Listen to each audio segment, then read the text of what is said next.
Hello students and my dear friends. I'm Dr. Rajni Gaur and today I'm going to deliver another lecture from my subject Gender, School and Society from Unit 4 Gender Issues in Curriculum.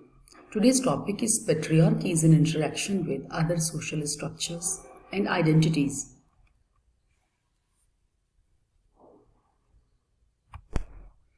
Now, very first, I would like to introduce about the patriarchal system. Patriarchy is a social system in which the father or eldest male is head of the household, having authority over women and children.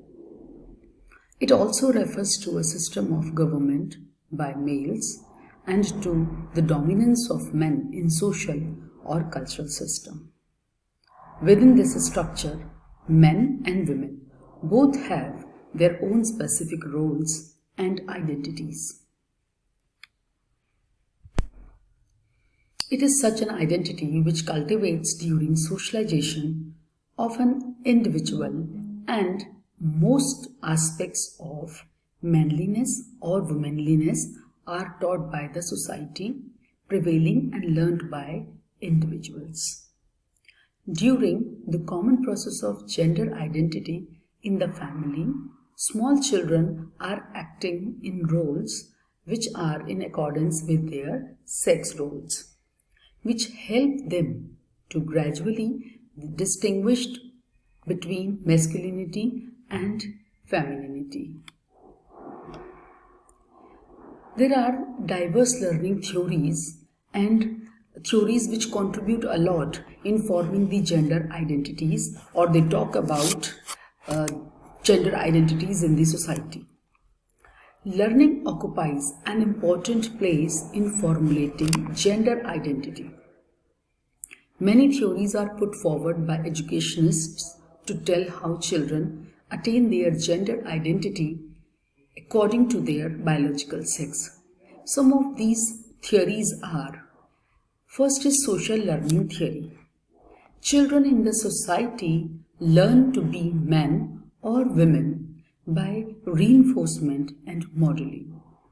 As a child grows, boys and girls are looked at differently as a boy or girl, and their stereotyped behaviors are also rewarded too. Next is social cognitive theory. This theory admits that children are active thinkers and they form schemas of the gender in a like manner as they forms a schema of other incidents, information and experiences that are stored in the schemas. Third is labeling theory.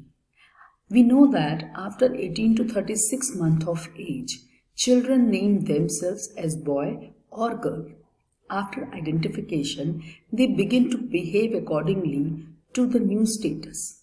This process is known as self-socialization. They label themselves and internalize the stereotyped images of manhood or womanhood, and accordingly they organize their behaviors.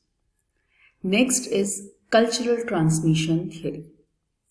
According to this theory, culture of child affects his identity.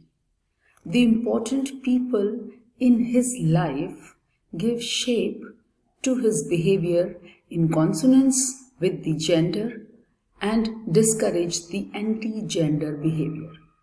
Children in this way helped right since a small age establish their gender identity. Next is psychological theories. Psychologist Sigmund Freud gave this theory.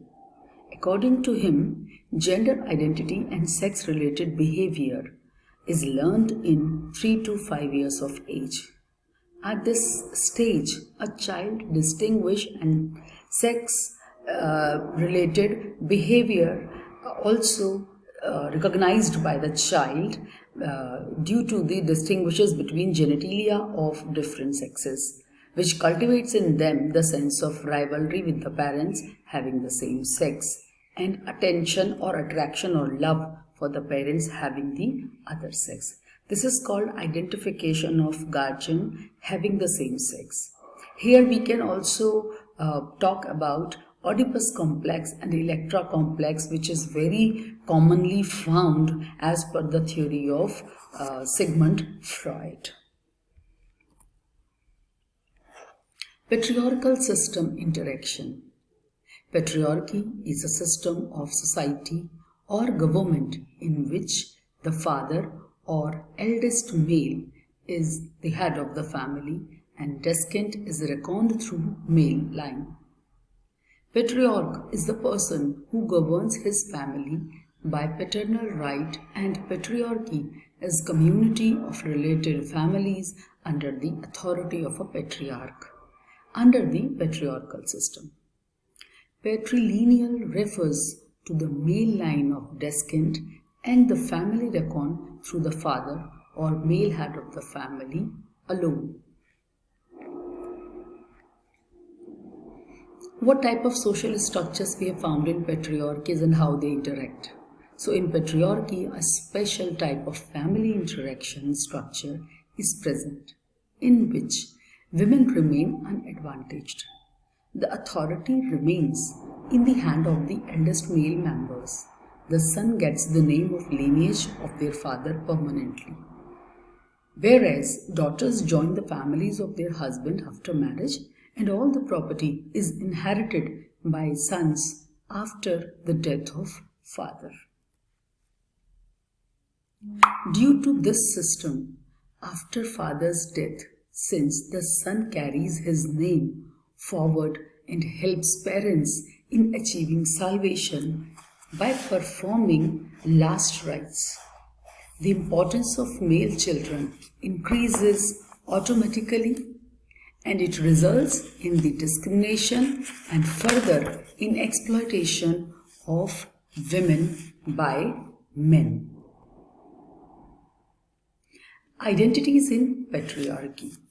In the patrilineal family system, all the offsprings get their identity in the society through their father's name and his subcastes based surname for the whole life in the case of sons until marriage in the case of daughter. Mother's caste is not given to any family members. The mother who suffers a lot in bearing and rearing them does not come in the picture at all. Let's see how their identities changes. Daughter's identity. In the case of daughters, at the time of her marriage, when she is donated to her husband by the parents through the ritual called Kanyadam, along with the dowry, her identity gets changed. In place of daughter of someone, she becomes the wife of someone else, and the surname of father is removed and the surname of her husband is put along with his name. All this process indicates the hidden fact that she is made a new person by practically finishing her parental identity completely. Even in the case of divorce or during her widowhood, she also got changed her identity. Second is son's identity. In the case of son, it is not the case although the son gets their identity through their father, but it is maintained throughout the life of their marriage and marriage do not affect their identity. Next is subordination. Subordination, in the case of subordination, after the marriage of son for few years, the mother could exercise some authority on her daughter-in-law, but later or she has to mellow down and accept the subordination under the son's authority, especially if she is widowed. Next is dependent on males. In patriarchal families system, the woman remains victim of discrimination and exploitation by males continuously till their death. They are economically, physically, and psychologically dependent on the males throughout their lives. Thank you, friends. hope this lecture on patriarchy's interaction with the other social structure and identities helps you to understand this concept deeply. Thank you so much.